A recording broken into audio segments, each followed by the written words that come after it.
Sziasztok! Ez itt a Lajcsi Park 2. Ha jól láttam, akkor azt írtátok, hogy legyen Lajcsi Park 2. De ezt szerintem nem láttam. Nem tudom.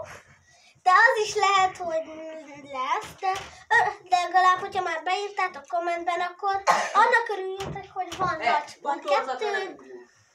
Legjobb, hogy majd szeretnétek abban a szaloncukor kereső videóból is. Még egyet, azt ma fogjuk megcsinálni.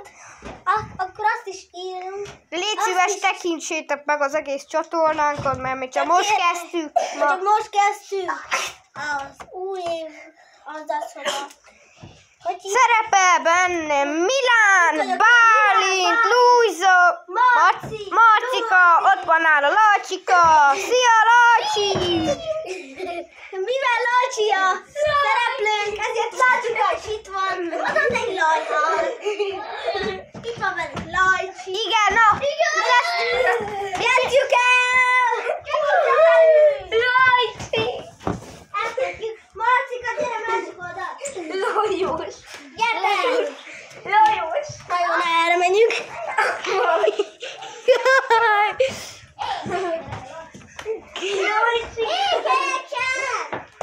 Az első dolog, amit akar, be kell mutatni. Ott van apa. Szia, apa! Szia! Nézzétek, mi van? Nem tudom, mi van. Ott az egész szép karácsony. Mindjárt itt a karácsony, hiszen télen vagyunk. Hát, ma van december 1. December 1-én. Olyan szép a kilátás, ugye? Inkább csúnya. Igen. Inkább gyertek! Viszont Lajcsi Lufit is! Gyere!